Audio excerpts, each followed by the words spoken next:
What's up, good people? Mark Holmes here, and as always, I want to say thank you all for watching, commenting, subscribing, and being part of the Joe Boo Sports Report. Without you guys, as well as you ladies, you know that this literally does not work. Hope everybody's had a great football Sunday. It's pretty cool. I'm sitting here watching the Chargers and the Bears. I ended up having to get all my stuff from downstairs back upstairs and resetting it up and working on actually changing this around to make it a little more advantageous for me.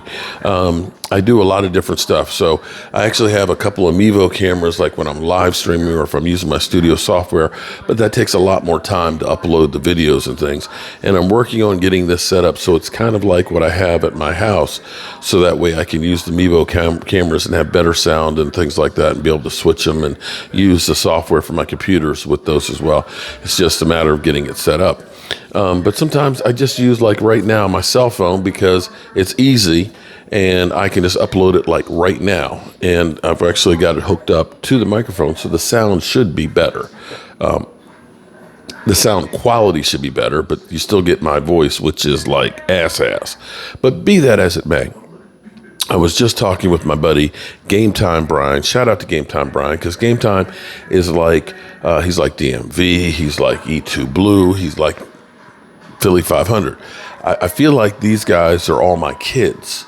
Mainly because I'm old as dirt. I'm a lot older than all of them because, you know, I'm on YouTube and I'm an old guy. This is a young man's game. I don't know why in the world anybody watches this old fart that I am. But I feel like Papa Smurf. And you know he was blue, right? So, you know, Papa Smurf, I think that's fitting. We'll just call me Papa Smurf. But he was sharing some stuff with me and was talking to him. You know, I was texting back and forth and I said, how do you feel about this game? And he was like, well, Dak had a great game and so on. But the offensive line was shaky. And it's like, yeah, I agree with you on that 100%. But unfortunately, getting good offensive linemen right now is not going to happen. You're going to get guys off the street that, you know, are journeymen or guys that, you know, aren't on a roster. Maybe you get lucky and you find a Terrence Steele, but you still got to break them in. But you're not going to find anybody who's ready to plug in that doesn't know your offense right now. And teams aren't trading good offensive linemen. There's not enough of them to go around. So, you know, the die is cast. All we can hope for is that Tyron Smith gets healthy and stays healthy. We ended up losing another offensive lineman today as well. So that's a problem. Maybe they look at bringing back somebody like Jason Peters, who would still like to play. I don't know what kind of shape he's in and stuff like that, but that's about the only help that you're going to be able to find right now on the offensive line. Unless you can convince Andrew Whitworth to come out of retirement. Right now, the Chargers with Kellen Moore are up 7-0, and they're looking like they're threatening to get another score here in the first quarter and go up 14-0. I think this game is already over. But he shared with me a Tom Downey post about Aaron Donald. Here we go again. So Aaron Donald apparently came across the field to the Dallas Cowboys and said, if you get the chance, come get me.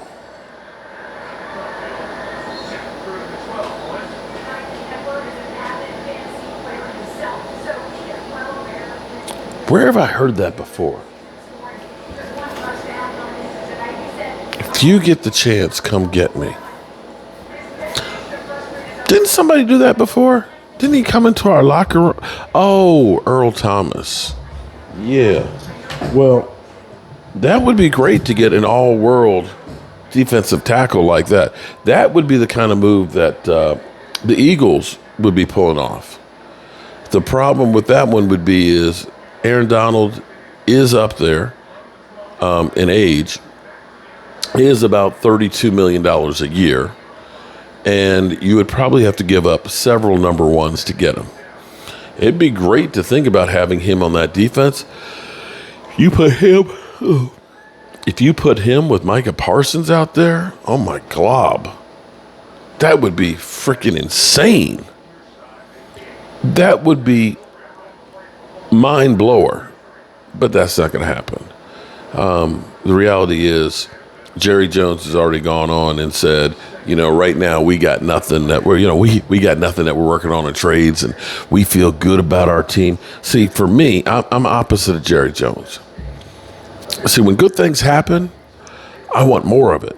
When I sit here and I look and say, you know what, the Cowboys have the second best record in the NFC. Seriously, the Cowboys right now have the same record as the Detroit Lions. The Lions just a couple 2 weeks ago, before they lost badly to Baltimore, some people were talking about them being maybe the best team in football. That some people, before that game, they were saying they should get some votes. They have the same record as the Seattle Seahawks, which are first in their division. Yeah, we are right behind the Eagles at 7-1. So I look at that and I say, why can't it be us? Why don't we go ahead and just go ahead and stuff the ballot box a little bit more? Why don't we try and add a little bit extra talent where we can? We're not going to find anybody on the street that's going to make a difference right now. And the Chargers touchdown. Why not make a crazy move, make a big splash, make an impact player, make a dominating defense even more dominating? That's where I looked at and say, I get it. Patrick Surtain, yeah, that'd be a big reach. Derrick Henry only running the ball, that would be a big. I mean, that's possible. And what may happen? Okay, it may be no now, but I'm going to tell you what happens. A lot of people were saying, "Oh man, you got to get your tickets, man." Because people, as soon as the games are announced, they're out buying tickets left and right. But here's the thing: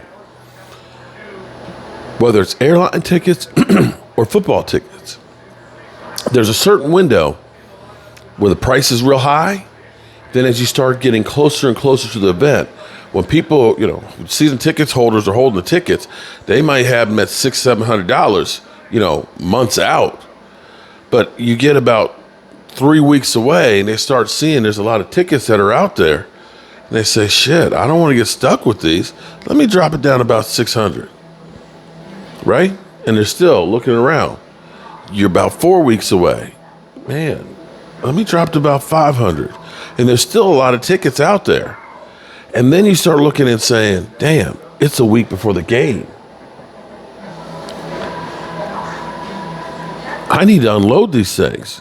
It might go down to $150, $200 for a ticket that they were trying to sell for $700 because the team is ass. You don't know.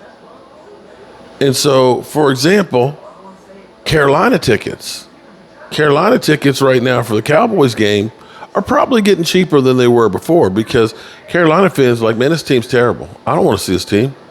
And they're looking around that a lot of Carolina fans are saying the same thing. And it's like, I don't want to get stuck with these. And so they're fire selling them. And that's the same thing with the trades. Teams are sitting here looking and they're saying, shit. No, I want more, man. No. Give me that number one. Well, come Monday or Tuesday, shit, I don't want to hold this whole contract. He's going to be gone at the end of the season, and we're not going to get anything. They start lowering what they want. You might be able to say a guy that they wanted on Friday, a number one and a player, they might go for a second. So that's not to say that Derrick Henry is out of the equation. And that's not to say that even Patrick Surtain, maybe they go for one first-round pick and maybe a lower-ground player. You never know. As Jerry Jones says, Jerry Jones says a lot of shit. But from time to time, he's right. He honestly is. And he says, deadlines make deals get done. There you go. Peace out.